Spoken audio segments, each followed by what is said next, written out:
But I love that you pointed out that the frame is not the same. Can you actually explain to the audience, what do you mean the frame exactly? Because we hear the term being used, but there's not like an in-depth of what is frame. Yeah, so I mean, a frame is basically the moment you guys meet, and this starts from the beginning, the first impression. There's always going to be a frame that is established, right? For example, if I meet a celebrity that I'm fanning over, the way that I approach that person knows that they have a framework. They're here, I'm here. I'm like, oh my God. And it's how I come across, my tonality, everything else, right? So if you meet somebody and, let's say your subcommunications, your body language, your tonality says, I'm, confident in who I am and all that stuff, right? And she's attracted to you. Oh my God, this guy's awesome. He makes me feel amazing. You guys date, have a great relationship, but then you fuck up. Something happens, right? So now the relationship has a dent. And a lot of times that frame that she had of you has been kind of crumbled. So what guys do is now they're like, well, I want to get her back. So I'm going to work hard by doing the opposite of what I did at the beginning, just to try to get her to like me again. So now that's supplicating behavior, people pleasing, doing things you normally wouldn't do, right? Let's say, like things that maybe you don't enjoy, but now you're going to just do it because of her. And that's it. You're doing things with an outcome. And although she might still love you, she just won't respect you. And a woman can love you, but they won't respect you, which means they're not going to have sex with you long term and desire it, which is why a woman typically, and there's studies that show that, like, women that they ask for divorce, most of the time they've already thought about that 1 or 2 years prior. They've already mentally made that decision that they're going to end things with that guy. It's just a slow crumb over time, and we don't even know about it. So it's a lot of risk there. Yeah, she's like already checked out of the relationship. She just hasn't taken the action to follow through with it. Right. Exactly. One of the crazy answers, because I sent you a list of the questions, is there's always exceptions to the rule. And I love that people play in the shades of gray. Yeah. Are there ever exceptions to the rule when it comes back to taking back an ex, though? I mean, for me, it's like always have your non-negotiables. If she breaks one of them, the answer is always going to be no.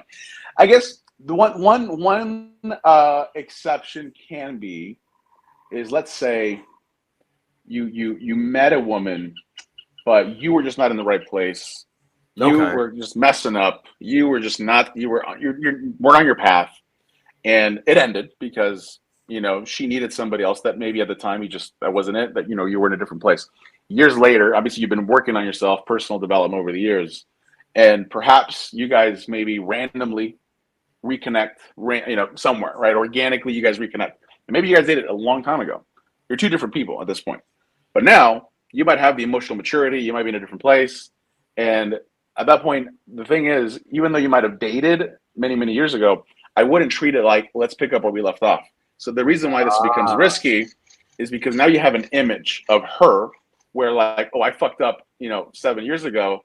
Now I have a second chance. I'm going to do everything I can. And that's the problem. So it is risky. But if I were to do something like that, I would treat it like as if I just met her again, taking her out, really get to know her, because she might not be the person that I want to be with, right? She might not tick my boxes, and it's okay. But let's say she did.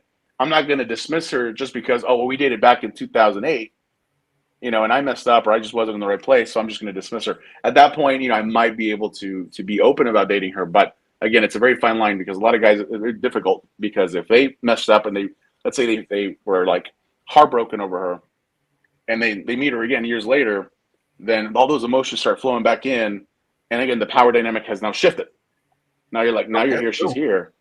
And then that's also risky. So I'd say it's very careful. And some people just say, don't break up the family. If you have kids, don't depending. But again, it would only come down to the non-negotiables, right? Yeah, like it's like situational based, eh? Like it really depends. Yeah. I know myself, I wouldn't take an ex back just because, like, you're absolutely right. People change, right? So like you could see her 5 years from now, and you could be in a different space. She could be in a different space. But it's just like, for me, it's like, I don't feel the need to revisit that again. You know what I mean? Because as you said, there's always going to be like those triggers when you redate them again. You know what I mean? Like there's going to be things that are like still like reminiscent of the old relationship that will still like kind of like pop up in any shape, way, or form. So I just would rather have that fresh page with a new girl. Like even me, I don't stay in touch with any of my exes. I don't talk to any of them. They're not bad people. It's just I don't see the point of keeping them around or saying, well, hey, I still might have feelings. Let me go revisit this old thing from like 5 or 10 years ago. Right. It's like, why? Yeah, exactly. Again, it goes back to what I said before, the abundance mentality, right? When you have that mentality, a lot of men don't, by the way, but when you have it, you end up finding a more suitable partner for you, somebody fresh, like you said, a woman who's a better fit, right? Now, the reason a lot of men aren't over their ex is because they don't truly believe that there are more women out there for them. So that develops a scarce mentality, right? And so they try it out, and it's like, oh, it's dating is hard. I'm going to go back to that other girl that I had feelings for, and so they go backwards. That's a good point. Yeah, because a lot of times it's just like, I would say it's more like they were comfortable. They knew it was a bad relationship, but it's like, that if you go back there, you get consistent sex. It might not be like perfect, but you'll take the consistency, maybe a little bit of disrespect, because you're like, at least I have somebody. Yeah, man, that's damaging, huh? At least I have somebody. Very damaging. And that's what leads into my next question. What are the negative effects of taking back an ex, though? Yeah, I mean, obviously the main one, again, the frame has shifted. She doesn't see you in the same perspective as she once did. So there's a lot of work you're going to have to do, and respect, and there's trust. A lot of issues that have already been broken or affected because of the history. The other thing, when it comes to the negative impacts taking ex back, it's almost always an emotional decision. Yeah.